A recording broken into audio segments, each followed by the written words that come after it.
Hey, Tennis 1301. Thanks for joining me again for another blog post. This one's actually going to have a video with it.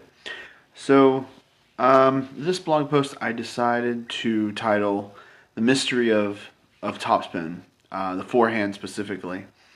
The reason I titled it this is because watching a lot of players play tennis, and especially older players, I noticed that there really seems to be a mystery as to how to generate topspin on a forehand, how to follow through the ball, how to hit the ball in a way to generate topspin, and to do it rather effortlessly.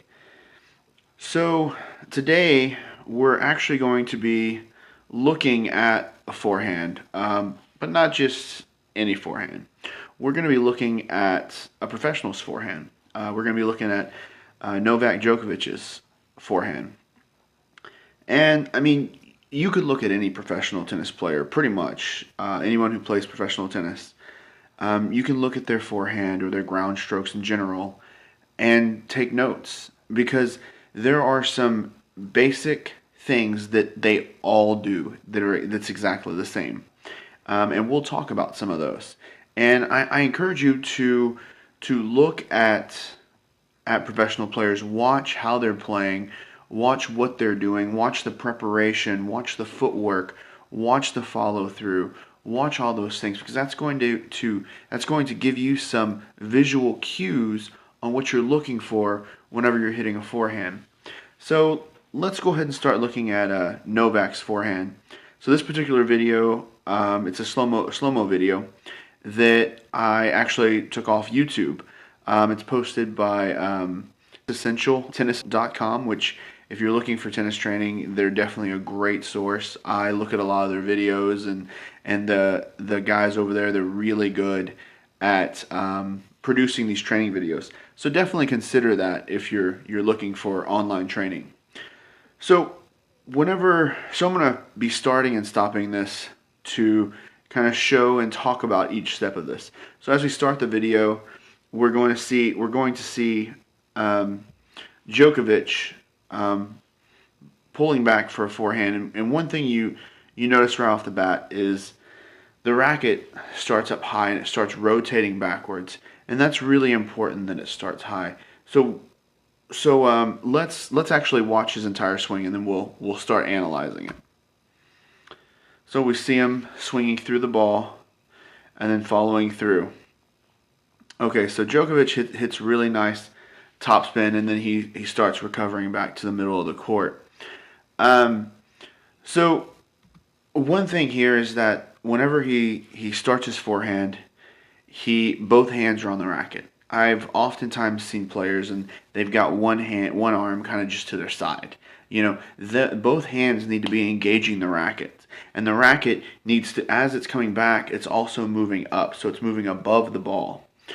So as we watch Djokovic start the video, we can see that the racket's going back, it's high, and as it gets to the back, we see that the head of the racket starts dropping. And we also see that his weight is starting to shift to his back foot, or to the same side that he hits on. So he's a right-handed player, so he's loading his weight on his back foot, on his right foot, as he's getting to the back of his swing, and the racket head starts to drop. So as we watch a little further, we'll see that his weight shifts forward, and the racket loops around, dropping below the ball, and then coming through the ball, and then finishing across. So whenever we're watching this, whenever we're watching Djokovic hit the ball, what we see is a C shape. As the racket's coming back, it's starting the top of the C, and when it gets to the back of the swing, as it gets to the back of the swing, the racket starts to drop. The racket head starts to drop below the ball, and that's really, really important in generating topspin. You cannot generate topspin if you're hitting down on the ball. You have got to be starting below the ball and brushing up. And we see Djokovic doing that. The racket head drops below the ball, and then he finishes high around his shoulder. Various players will alter this slightly. Some players will finish a little lower.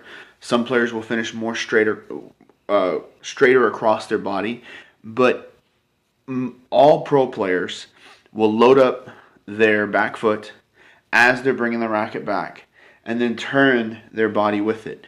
Now, another thing to keep an eye on is his non-dominant arm. So let's look at his left arm as he's hitting his forehand here. So the non-dominant arm, he's bringing his racket back, and we'll see the non-dominant arm. So we'll pause it here, and we see he's just in the back, the top of his backswing, and his non-dominant arm is still across his body. Now, a lot of professional players right now, they're putting their arm across their body. Older players like myself, we like to point at the ball more. Neither technique is necessarily wrong. The main thing here is that the arm is out because it's balancing you, and it's also keeping those shoulders level. So if we start playing again, we can see that as the racket's coming forward, his shoulders are opening up and his waist is turning. So as he's shifting that weight from the back foot forward, his shoulders are opening, and his left arm is coming across with his shoulders and his waist and the weight. So it's all those things have to work together in order to hit a good forehand. So the main thing, so the things we need to look at when watching this is the preparation. So the preparation is Djokovic begins to turn. He loads up his back foot before he starts loading up his back foot before he starts bringing the racket back, and that's important because a lot of times I see players that they either hit facing the court, in other words, they're almost parallel to the court, and they're trying to hit and generate pace, and they're just too open. Their shoulders are too far open. Their waist is they're parallel to the net, and you really need to be slightly close. So watching Djokovic here, we'll watch it one more time. We see him load up his back foot as the racket comes back, and the left arm is out. And as he comes through the ball, the racket goes from low to high, and that's so important, so very important. When you're when you're trying to learn to generate topspin, one of the main things you need to focus on, first and foremost, is a low to high swing. Now, low to high is what generates the topspin. All the other things, the shifting of the weight, the turning of the shoulders, all that contributes as well. But without the low to high racket movement throughout the swing, you cannot generate topspin. If you simply hit flat across the ball, you're going to hit a flat shot, or you're going to be hitting side spin. So the things to take away from Djokovic's forehand, and he has a great forehand, so definitely look at his forehand, try to emulate what he's doing, is to, one, prepare, start turning your body, load up that back foot as you're bringing the racket back. 2, get that racket head below the ball. 3, keep that left arm out there for balance, either straight, pointing towards the ball, or out close to the side. I had a tennis coach one time tell me that when you're hitting a forehand, act like you're hugging a tree. And that's something that sounds kind of weird, but if you think about it, it makes sense. Because if you're hugging a tree, one arm can't move without the other. They're connected because you're hugging a tree. So when you're hitting a forehand, think about that. So both arms need to move with it.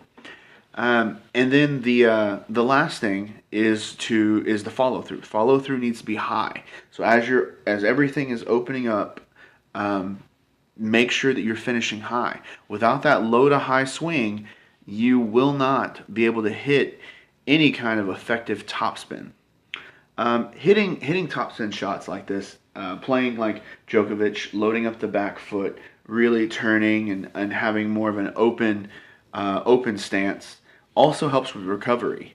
And that's a big thing, especially if you're a pro tennis player.